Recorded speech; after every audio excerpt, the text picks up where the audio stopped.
Hello everyone, good evening, wishing all of you a very happy Independence Day. If, dear viewers, for a moment you thought that this special day would be devoid of political bickering, just how wrong were you? The flashpoints were many in Prime Minister Modi's record-breaking 103-minute speech from the Red Fort. The Prime Minister from the ramparts of the Red Fort for the first time mentioned the RSS, calling it the world's biggest NGO. That prompted the opposition to call it a bigger threat than China. Then came the Prime Minister's announcement of a demography mission to counter Ghuspetias. Again, the tutu meme started. But what set tongues wagging at the venue itself was the man whose absence spoke louder than words, the leader of opposition, Rahul Gandhi. Mr. Gandhi today decided to abandon a long-held tradition and decided to skip the Republic Day celebrations at the Red Fort. Instead, in the pouring rain, he was clicked at Indira Bhavan, where Mallikarjun Kharge hoisted the national flag. Now, question is, why did Rahul Gandhi snub the I-Day celebrations? Yes, the relationship between the government and the opposition right now is downright hostile. But on a day when we are celebrating our hard-won independence, should Rahul have risen above politics? The BJP, as expected, has a pretty mean take on his absence. Amit Malviya is saying he looked a bit disoriented during the flag hoisting at Indira Bhavan. He's also asking, is the leader of the opposition well?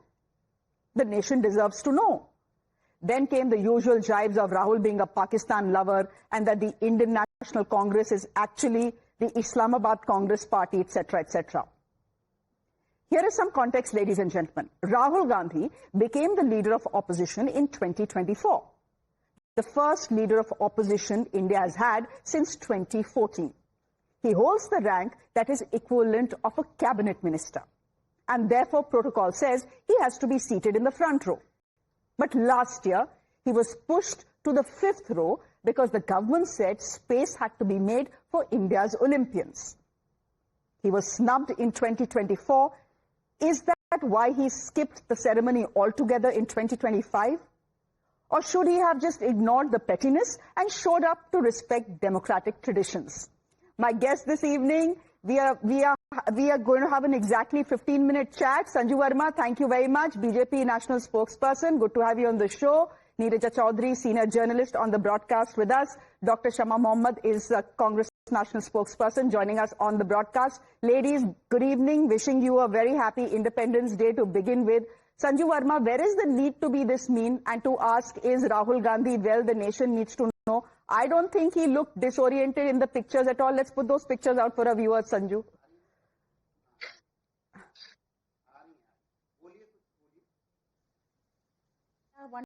Okay. Shreya, first and foremost, you're looking absolutely beautiful in that traditional attire. And, thanks, Sanju. Yes. Now let me come to the more serious aspect of the debate. Is Rahul Gandhi looking disoriented? Oh my God, most certainly so. He has a scowl on his face. He does not look like somebody who's going to be hoisting the flag on the 79th Independence Day celebrations. But be this as it may, I always say it's very important to have a sense of proportion. You can't cherry pick data and cherry pick instances to suit your narrative. So very quickly, I will leave your audience to be the better judge, as I think they are very discreet. You look at Rahul Gandhi's entire track record, be it the 16th Lok Sabha, the 17th or the 18th Lok Sabha, which is currently underway. His average attendance, 43%, whereas the average attendance from Uttar Pradesh is 86% and from Kerala is 83%, given that he's represented, at various points, both these states. Then look at the number of questions asked. Average number of questions asked by a parliamentarian, 99, Shreya. Rahul Gandhi's average is 2. Number of private bills moved. The average is 63. Rahul Gandhi's scorecard on that account is 0. But most importantly, I will say this. Last year, the Defense Ministry, which organizes the seating arrangements, said that there were Olympians on the premises, and barring some senior union ministers, a lot of the ministers of the Modi cabinet sat in the 6th and 7th row. So if Rahul Gandhi was given a seat, In the fifth row, it was in line with protocol and in line with certain exigencies. Okay. But like I say, Rahul Gandhi is a sore loser. He's a workman who always blames his tools for anything that goes wrong with him. We'll let Dr. Mohamed respond to that. Dr. Shama Mohamed, please go ahead. Yeah, first and foremost, I don't like the way you have set up your, the way we are put here. Why is the BJP spokesperson on top and the space down is divided between me and the other lady is not a spokesperson? So if this time sounds attitude, I'm not coming again on this channel. Okay, Dr. Mohamed, this doesn't work. This is the way you're insulting the opposition, Shreya. Dr. Mohamed, एक minute. Here's what my PCR is telling me. My PCR is telling me this is the PCR's prerogative, not any political party's prerogative. So that is the PCR is anti-Congress. That is what I'm saying. PCR is anti-Congress. That's what I'm trying to tell you. Okay. So tell the PCRs. Dr. Mohamed, it's about PCR's functioning, something we don't want to discuss on this show. As I said, I have 15 minutes on the show today. Please respond to what Sanju Verma has said. I've only come because of you and no other reason. Dr. Mohamed, I appreciate that. Please go ahead. Respond now, I'm going to to respond. She has been abusing Rahul Gandhi, which is very unfortunate. This is not the way a spokesperson has to speak. Because if I start speaking about Modi, then she'll have to run out from the studio.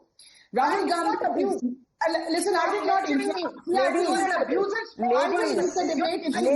you have been on... I did not interrupt her. Ladies, you've been on enough and more panels. Please, Sanju, let Shama Mohamed finish what she's saying. I did not interrupt her. If she interrupts, it's your duty to stop the lady.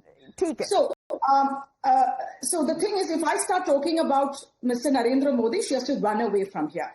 Let's understand, Rahul Gandhi was insulted the last couple of years. Every time Rahul Gandhi as well as Mallikarjun Kharge, 5th row, 3rd row, 6th row, we don't need to go there. Now let us see, what does the Prime Minister of India talk?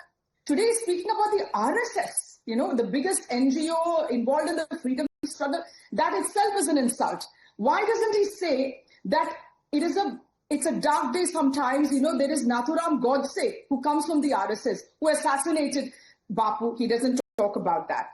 He talks about emergency every year, all right? He keeps insulting the Congress party. When he talks about the RSS, which has not taken part in the freedom struggle, let's understand that. They never took part in the freedom struggle. They hoisted the national flag 52 years after independence. Shame on them. And then he calls them the NGO from where Godse comes who kills Bapu. He had Pragya Thakur, member of parliament, who said in parliament, Nathuram Godse hai, desh bhakte hai aur rahega. The Prime Minister of India does not take action. Okay. 2 years ago, he speaks, wait, let me finish. He speaks, you don't have to protect women. I will be the speaker of women. And wait, let me finish. If you stop me, I will leave the debate. Dr. Mohamed, listen to what I'm saying. I'm saying Mr. Rahul Gandhi couldn't have preempted what the Prime Minister is saying.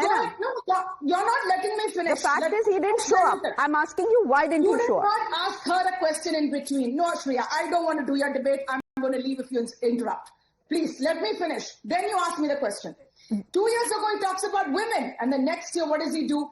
Women wrestlers protesting outside the new parliament, police beating them up, and Brijbhush and Sharan Singh, the molesters, sitting inside parliament. This is the hypocrisy of Narendra Modi. He stands with Prajwal Revanna. So why should one attend a hypocrite speech every year?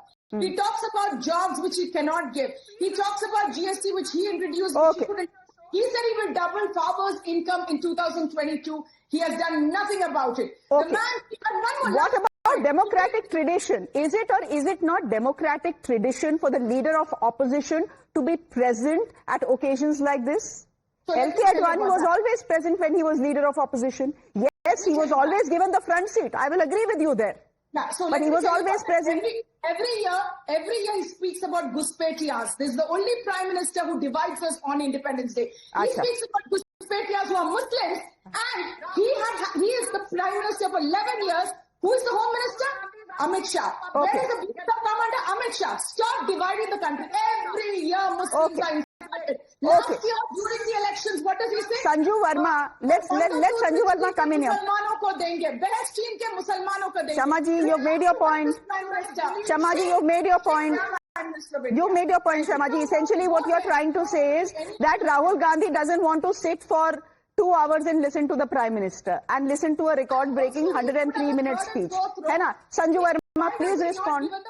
The fact, Sanju Verma, is the relationship between the government and the opposition is so hostile right now that the government doesn't want to offer the front seat or the front row seat to the leader of opposition. So the leader of opposition says, "Mere ko kyun sunne aana hai 103 minute inko?"